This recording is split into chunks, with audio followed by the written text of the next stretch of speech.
Welcome back to the Deep Dive. Today, we're doing something a little different. We are shifting gears. We aren't just exploring a topic. We are preparing for a battle. A battle is a good word for it. I want you to picture the scene. You're in that hallway outside the Viva room. You're holding a lukewarm coffee. Your palms are sweating.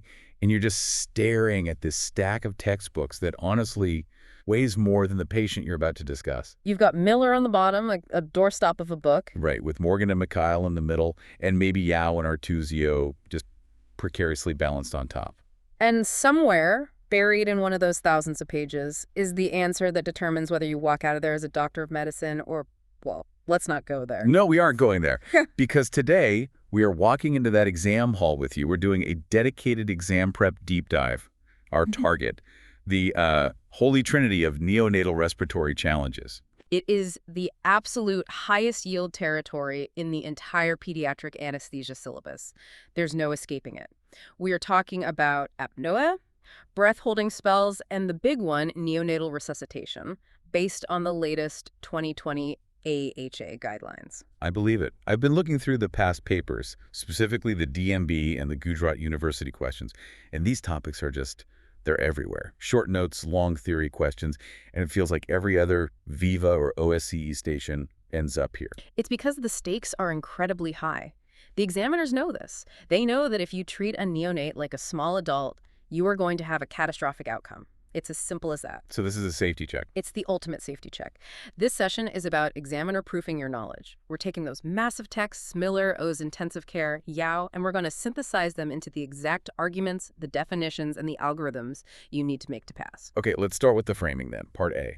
Why is the respiratory system of the neonate such a favorite trap for examiners? You mentioned the small adult fallacy. Right. And it's the fastest way to fail. If you walk in there and you tell the external examiner that you're going to say pre-oxygenate for 3 minutes and rely on the Frank-Starling mechanism to manage fluids, you've already lost. Because neither of those concepts works the same way in a neonate. Not even close. Let's break that down because understanding the why is crucial. Start with the heart because that drives oxygen delivery. Okay, the pump. In an adult, if I give you a fluid bolus, your heart muscle stretches, the sarcomeres align better, and it contracts harder.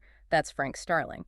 A neonate has a non-compliant, stiff left ventricle. It's got more connective tissue and fewer contractile elements. So it can't stretch. It can't stretch, which means the stroke volume, the amount of blood pumped with each beat, is essentially fixed. Which means the only variable they have to play with is heart rate. Precisely. You have to hammer this point home in the exam. Cardiac output equals stroke volume times heart rate. If stroke volume is fixed, then cardiac output is entirely 100% rate dependent. That's why bradycardia is such an emergency. It's an immediate hair-on-fire emergency. In an adult, a heart rate of 40 might be an athlete.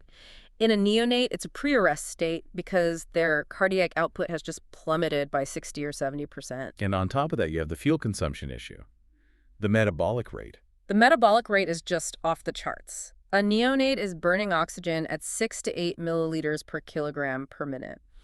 An adult like you or me is sitting at roughly 3 to 4. Okay, well. At least double. So they have a Ferrari engine burning fuel at double the rate, but, and this is the critical part, they have a tiny, tiny gas tank. The gas tank being the functional residual capacity, or FRC, the air left in the lungs after a normal breath out. Correct. And to make matters even worse, their closing capacity is often higher than their FRC. Okay, hold on. Let's clarify that for everyone listening who might be a bit fuzzy on respiratory mechanics. Closing capacity is the lung volume at which the small airways start to collapse, right? Yes. In an adult, that collapse happens at a very low lung volume, well below the point where we finish a normal exhalation. So our airways stay open. They stay open. In a neonate, especially a preterm one, the airways start collapsing during normal, quiet, tidal breathing. They are constantly living on the absolute verge of atelectasis. So to recap for the exam answer, high oxygen consumption, a tiny FRC, and a tendency for that FRC to collapse on itself. That is the perfect summary. That is the narrow margin of safety. That is why examiners love to ask this. They want to know if you truly respect the speed of desaturation. A neonate doesn't drift into hypoxia. They fall off a cliff. Which sets the stage for our role as anesthesiologists. I mean, usually the pediatrician or neonatologist runs the NICU.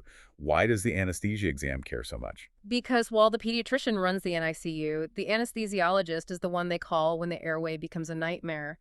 Who gets called when the junior pediatric resident can't intubate a crashing baby in the labor room? Us. Us. Who manages the neonate with a tracheoesophageal fistula or a diaphragmatic hernia in the OT with one lung and a scaphoid abdomen? Us again. We're the airway experts. Exactly. And the exam reflects that reality. You will see questions that specifically target this intersection of resuscitation and anesthesia. For example, a common long question is, anesthetic management of a neonate for teeth repair. You cannot even begin to answer that unless you understand the basic physiology of neonatal respiration and resuscitation. So the strategy for any question is to always highlight the difference from the adult. Always. Every single time. Compare and contrast, unlike the adult, the neonate. That is your golden sentence starter for every single answer in this section. Okay, that's a great framework. Let's move to Part B then, the first specific topic in the syllabus. Apnoea in neonates. This is, as you said, absolutely essential knowledge. This is often the very first question in a Viva station. Doctor, please define apnoea. And I'm guessing that stopping breathing is not going to be sufficient answer for a postgraduate exam. Not even close. You need the full textbook definition, the one from Miller or Yao and Artuzio. Apnoea is the cessation of breathing for more than 20 seconds. Okay, a hard stop at 20 seconds. Well, here's the crucial nuance. It is either more than 20 seconds or a shorter duration if and only if it is accompanied by bradycardia. And for a neonate, that's a heart rate less than 100 or cyanosis and desaturation. So a 10-second pause where the baby turns blue or the heart rate drops to 80, that counts as apnoea. Absolutely. That is pathological. And you must distinguish that from something called periodic breathing. Which is benign. Yes, completely benign.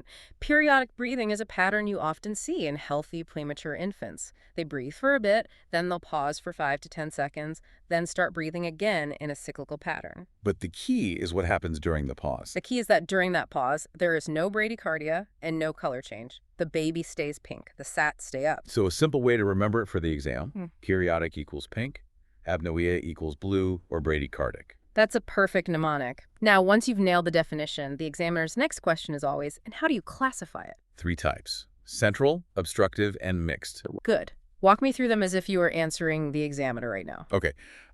Central apnoea is where the drive itself is missing. The brainstem, the respiratory center, isn't sending the signal to breathe. There is no respiratory effort at all. If you look at the chest and abdomen, they are completely still. Perfect. And obstructive. Obstructive is the opposite problem. The drive is there. The baby is trying to breathe. You can see the diaphragm contracting, but the airway is blocked. This is usually due to pharyngeal muscle weakness or simple neck flexion, kinking the soft airway. And what would you see? You'd see the chest heaving, maybe that classic paradoxical seesaw movement where the chest goes in and the abdomen goes out, but you hear no air moving at the nose or mouth.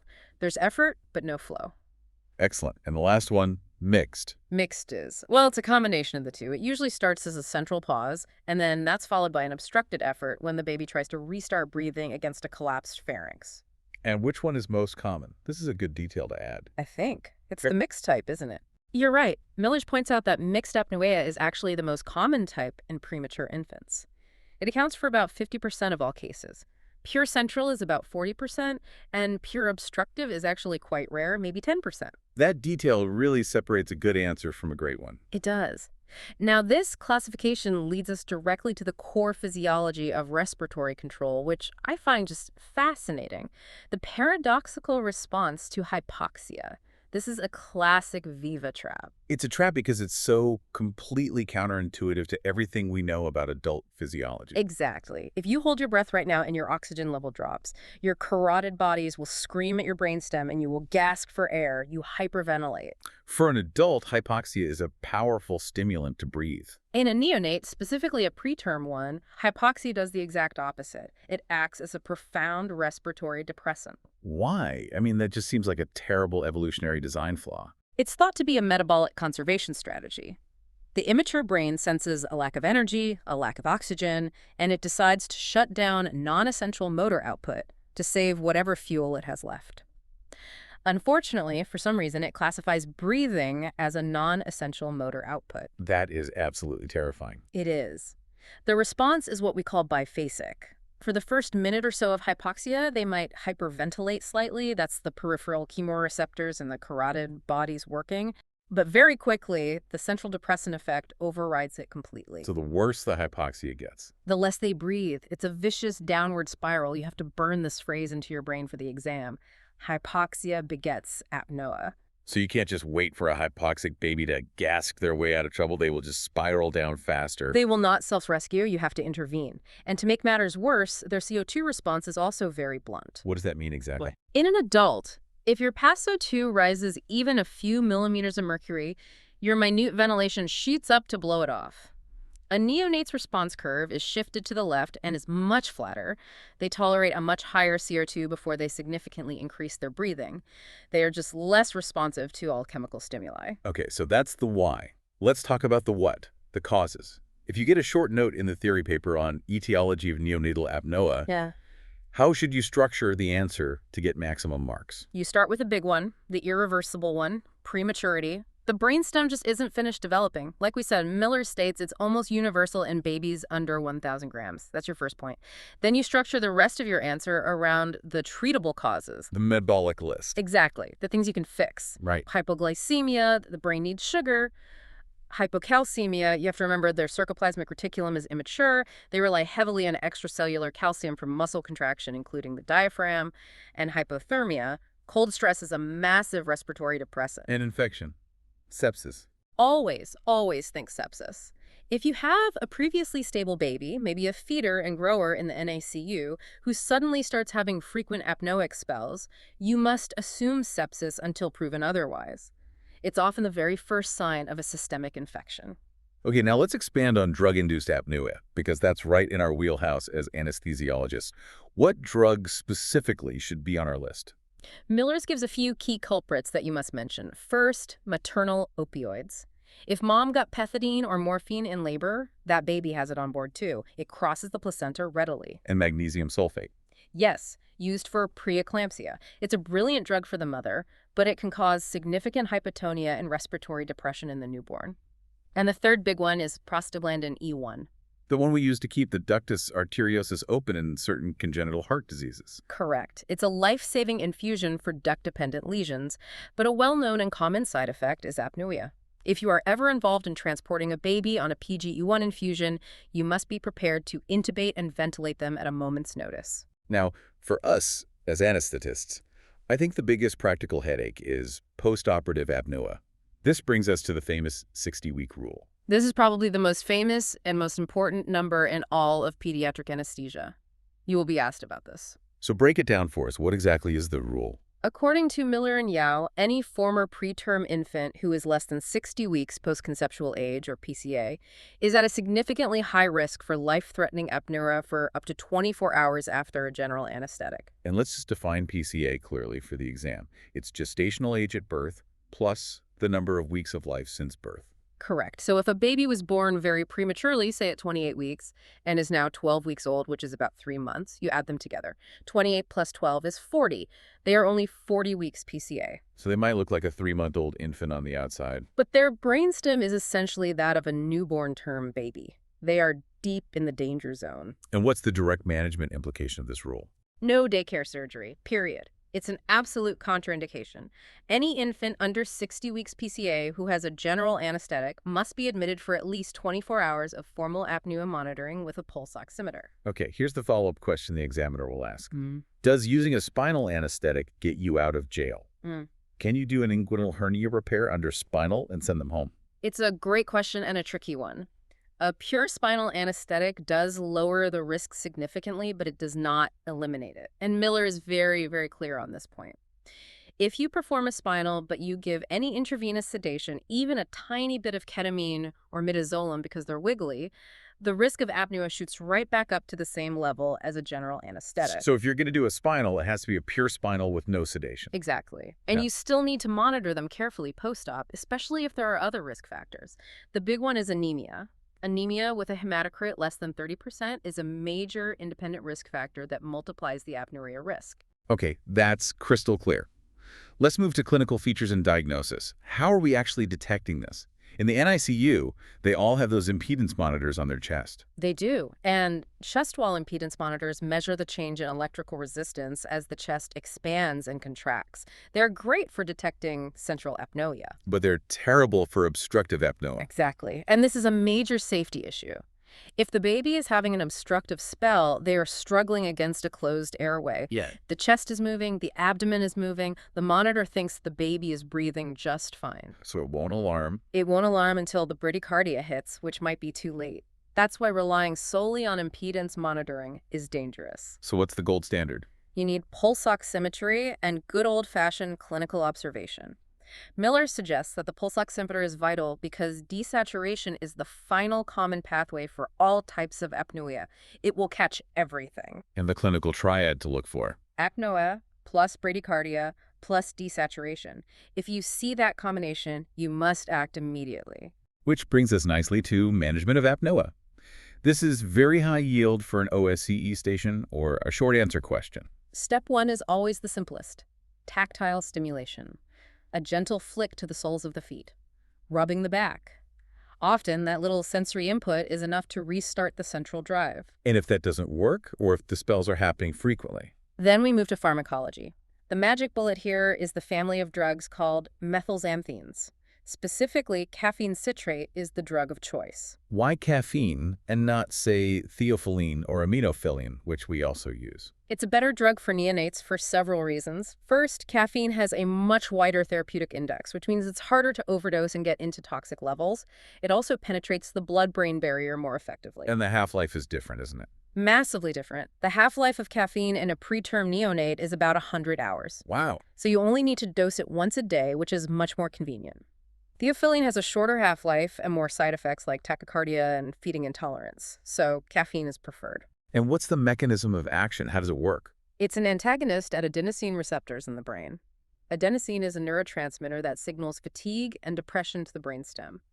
Caffeine basically blocks that slow-down signal and directly stimulates the respiratory center. Okay, so tactile stimulation, then caffeine. And if the drugs don't work? Then you need to provide ventilatory support.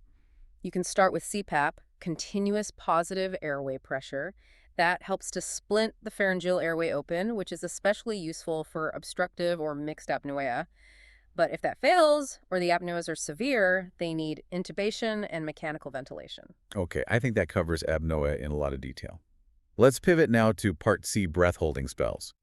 Now, this feels more like a general pediatrics topic, but it keeps showing up in anesthesia exams, usually as a differential diagnosis for seizures. And it shows up in your pre-op clinic. Parents will come in terrified, saying their child has epilepsy, and they've been referred to you for a fit for anesthesia assessment. The classic demographic for this is the toddler, right? Not the neonate. Exactly. Typically between 6 months and 2 years of age. It's very rare in neonates, which is an important point that helps distinguish it from the apnea of prematurity we just spent so much time on. And there are two distinct flavors, cyanotic and pallid. Yes. And you need to be able to describe both for a compare and contrast style question. Okay, let's do that. The cyanotic type Is the classic temper tantrum spell.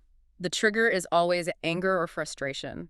The child wants something, doesn't get it, cries vigorously, then exhales, and holds their breath in expiration. holds their breath on an exhale. That seems physically hard to do. It is, and it acts like a massive Valsalva maneuver. The intrathoracic pressure skyrockets, which reduces venous return to the heart. Cardiac output drops, cerebral blood flow stops, and they turn a deep blue and pass out. And the pallid type. The trigger here is different. It's pain or fear, a sudden fright, like trapping a finger in a door or falling over. This is a purely vagal reflex. So the vagus nerve fires. Massively. It causes profound bradycardia or even a few seconds of a systole. The heart just stops. So they don't turn blue from lack of oxygen.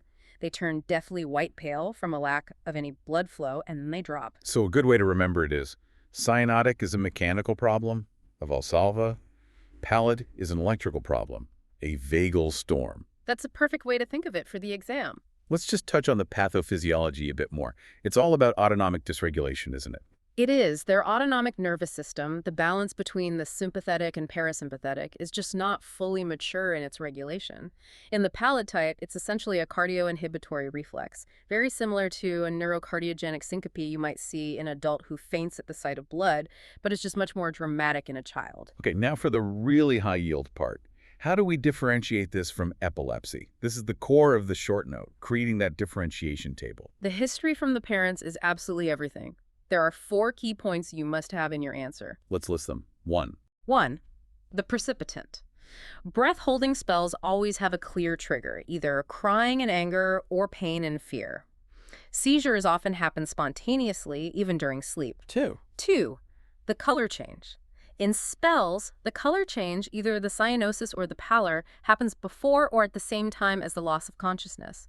In a tonic-clonic seizure, cyanosis usually happens later as a result of the convulsion-impairing breathing. 3. 3. The EEG. The electroencephalogram is completely normal in a child with breath-holding spells. It's the defining feature of epilepsy that the EEG is abnormal. And finally, 4. 4. The recovery. In a spell, as soon as they pass out, the breath-holding stops, the vagal reflex resets, and they wake up fairly quickly and are back to normal. In a seizure, there is almost always a postnatal state, a period of confusion, drowsiness, and disorientation. So what's the management if a child has a spell in front of you? For the acute spell, you do nothing. You make sure they are safe on the floor, but you do not perform CPR, you do not shake them. It resolves spontaneously. The real management is reassurance for the parents. But there's a strange treatment for this that always seems to appear in the multiple choice questions. It's not intuitive. Iron. Explain that. We don't fully understand the mechanism, but there is a very strong correlation between iron deficiency anemia and the frequency of breath-holding spells. Treating the anemia with iron supplements often makes the spells stop completely. Both Wiley and Nelson's textbook mention this. So a valid management step in your answer would be check serum ferritin and treat with iron if deficient. Absolutely. It shows you've read beyond the basics. And what are the anesthetic implications if we have to take a child with known pallid spells to the operating theater? You have to focus on blocking that vagal reflex. So first, you want to prevent the trigger. That means ensuring they have EMLA cream so the IV cannula insertion doesn't hurt. You'd consider an oral midazolam pre-med so they don't get scared and cry. And pharmacologically? You must have atropine drawn up and ready. Some might even argue for giving it prophylactically.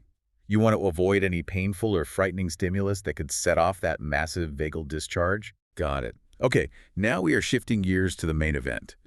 Part D, neonatal resuscitation. This is the absolute bread and butter of this topic. This is the 2020 AHA guidelines. This is non-negotiable rote learning knowledge. You have to know the algorithm backwards and forwards. We're using the algorithm from O's Intensive Care and Miller's as our guide. So let's walk through a scenario. You get that dreaded call to the labor room. Baby born flat, not crying. The very first concept you must state in your answer is the golden minute. You have 60 seconds from the moment of birth to complete all the initial steps and reevaluate the baby's condition. The clock is ticking. Okay, let's walk through those initial steps within the golden minute. The mantra is warm, airway, dry, stimulate. Let's break that down. Warmth. Non-negotiable. Place the baby under a preheated radiant warmer. Cold stress is lethal. It dramatically increases oxygen consumption and glucose consumption and worsens acidosis. Okay, there. Position the head in a neutral or sniffing position to open the airway. You suction the airway only if it's obstructed with meconium or secretions. And you always remember the rule, M before N. Mouth before nose. You suction the mouth before the nose, because suctioning the nares can stimulate a gasp. If the mouth is full of fluid and the baby gasps, they'll aspirate it all into their lungs. So clear the mouth first, then the nose. Then dry and stimulate. You vigorously dry the baby with warm towels. The act of drying both prevents evaporative heat loss and provides powerful tactile stimulation to encourage breathing. Okay. The golden minute is nearly up. You've done all that. The baby is still not breathing or is just gasping, or the heart rate is below 100. Now you must start PPV. Positive pressure ventilation. This is the single most important and most effective step in neonatal resuscitation. Why is it so critical? Because neonatal arrest is almost always a respiratory event. It's asphyxial, not a primary cardiac event like in adults. If you can fix the lungs, if you can aerate the lungs, the heart will almost always follow. Okay, stop here. Because this is arguably the biggest Viva trap in the entire syllabus, the oxygen concentration. Yes. In the old days, 20 years ago, we would have grabbed the bag and cranked the oxygen flow meter to 100%. You do not do that anymore. So what is the correct exam-safe answer? For a term infant, which is defined as greater than 35 weeks gestation, you start resuscitation with 21% oxygen. That is room air. And what's the rationale? Why did this change? Because we now have overwhelming evidence that hyperoxia is harmful. High concentrations of oxygen create free radicals, causing oxidative stress and reperfusion injury, particularly to the fragile neonatal brain and lungs. The data cited in Miller is very clear.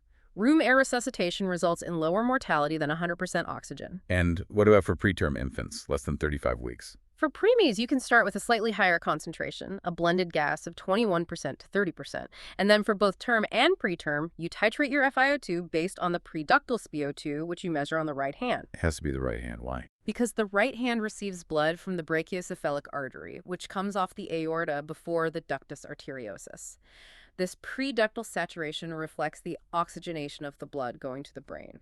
The left hand and feet are postductal and can be lower. Okay, so we're ventilating with the right amount of oxygen. We are looking for chest rise. We reassess the heart rate after 30 seconds of effective ventilation. And I want to stress that word, effective. You must see the chest rising and falling. If the chest isn't moving, you are not ventilating. You need to run through the MRSOPA mnemonic, mask adjustment, reposition the head, suction the mouth and nose, open the mouth, pressure increase, alternative airway. You must troubleshoot until the chest moves. Do not move on to compressions until you have successfully aerated the lungs. Okay, so let's assume we've got good chest rise, but after 30 seconds of that, the heart rate is still below 60 beats per minute. Now and only now do we start chest compressions. The technique is different from the adult and pediatric protocol. Very different. The preferred method is the two-thumb encircling technique. You wrap both hands around the infant's torso with your thumbs over the lower third of the sternum. This provides better coronary perfusion pressure than the two-finger technique. And the crucial ratio. It is 3 compressions to 1 breath, 3 to 1, not 30 to 2 or 15 to 2 like in other algorithms. You can remember the rhythm by saying 1 and 2 and 3 and breathe, 1 and 2 and 3 and breathe. Exactly. The goal is to deliver about 90 compressions and 30 breaths per minute.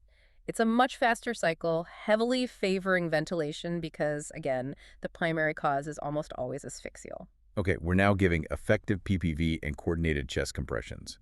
We check the heart rate again, it's still below 60. Now it's time for drugs. And the first-line drug is epinephrine. The dose. This is a number you just have to memorize cold for the exam. The intravenous or intraosseous dose is 0.01 to 0.03 milligrams per kilogram. That is a tiny, tiny dose. It is. The standard concentration you use is 1.10 thousand. So practically, if you have a 3-kilogram baby, you are giving a dose of 0.1 to 0.3 milliliters of that solution. You have to use a 1 ml syringe to draw it up accurately. What if you don't have IV access? Can you squirt it down the endotracheal tube? You can, but absorption is erratic and unreliable. The guidelines say it's no longer recommended, but if it's your only option, you have to use a much higher dose, around 0.1 milligkilograms. But really, your priority at this point should be getting definitive vascular access, which is usually an umbilical venous catheter or UVC. What about other drugs? Volume expansion. When do we give fluids? You only give a volume expander if there is clear evidence of blood loss or hypovolemic shock things like a history of placental abruption, a pale baby with weak pulses, and poor capillary refill. And the dose if you do give it? It's 10 milliliters per kilogram of normal saline or O-negative blood given over 5 to 10 minutes. Why not just give it routinely to everyone? Because rapid volume expansion in a sick, asphyxiated preterm infant can cause a massive surge in cerebral blood pressure. The germinal matrix in their brain is incredibly fragile, and you can easily cause a catastrophic intraventricular hemorrhage or IVH, so you handle fluids with extreme caution. Okay, great. Let's talk about post-resuscitation care. By some miracle of good teamwork, the baby is back. Heart rate is 140, they're pink, they're breathing. Now what? What are the key priorities? First, check the glucose. Hypoglycemia is common after a stressful event and can cause secondary brain injury. Treat it promptly. Second, temperature. Avoid hyperthermia at all costs. An elevated temperature worsens neuronal injury. In fact, if they meet the criteria for hypoxic ischemic encephalopathy, or HIE, you'll actively start therapeutic hyperthermia, cooling them down. And third, oxygen. Wean the FiO2. Hyperoxia is just as dangerous as hypoxia. It causes retinopathy of prematurity and chronic lung disease. Your target SpO2 should be in the 90 to 95% range. This is a huge amount of information. Let's try and wrap it all together in Part E. The specific anesthetic implications. How does all this physiology change your anesthetic plan when you take a neonate to the OT? It changes everything from the moment they arrive. First, pharmacology. Their blood-brain barrier is immature. Drugs like opioids and barbiturates cross into the brain much more easily. You must reduce your induction doses significantly compared to an older child. And what about protein binding? That's another huge point. Neonates have less albumin and other plasma proteins, so drugs that are normally highly protein-bound, like bupivacaine or thiopentone, have a much higher free fraction. More of the drug is active and unbound, making them much more potent. Again, you need smaller doses. And then there's the airway anatomy itself. Morgan has a whole laundry list of differences. The list is long, yes. They have a large head on a short neck, which tends to cause flexion, a large tongue that obstructs your view. The larynx is more anterior encephalid up at the C3-C4 level. The epiglottis is long, floppy, and omega-shaped. And the narrowest point of the airway. This is a classic question. For decades, the answer was the cricoid ring, not the glottis, like in adults. That's why we traditionally used uncuffed endotracheal tubes. However, the 10th edition of Miller does note that with modern ultrasound studies, the glottis might actually be anatomically narrower, but the cricoid is the only complete non-distensible cartilaginous ring. That's why we still worry about post-extubation croup if the tube is too tight and causes swelling there. And what about temperature control in the operating theater? The OT is a refrigerator. Neonates cannot shiver to generate heat. They rely on metabolizing brown fat, a process called non-shivering thermogenesis. But volatile anesthetics inhibit this process. So they get cold incredibly fast. Incredibly fast. You must be aggressive. You need forced air warmers like a bear hugger. You need to warm all your IV fluids, and you should increase the ambient temperature of the operating room itself. Hypothermia is a recipe for delayed emergence, acidosis, and cardiac depression. Okay, let's move to our final section, Part F, exam integration. Let's synthesize all of this for the person about to walk into that exam. If I'm writing a theory paper, what are the high-yield tables I should practice drawing? Tables get you easy marks. They show the examiner you can organize information clearly. Table number 1. Table 1, apnea versus periodic breathing. You need 3 columns. Feature, apnea, periodic breathing. The features are duration, 20s versus 10s, bradycardia, yes versus no, and color change, cyanosis versus pink. Easy marks. Table number 2. Table 2. Seizure versus breath-holding spell. Again, 3 columns. The features should be precipitating trigger, non-spontaneous versus anger pain, the EEG, abnormal versus normal, and the state after the event, the recovery, postictal confusion versus rapid return to normal. And for the Viva, let's leave the listener with the number 1 biggest trap to avoid. The instant fail answer. It's the oxygen trap in resuscitation, without a doubt. If the examiner asks, the baby is born flat, what FiO2 do you start with? And your panic answer is 100%, you might have just failed that station.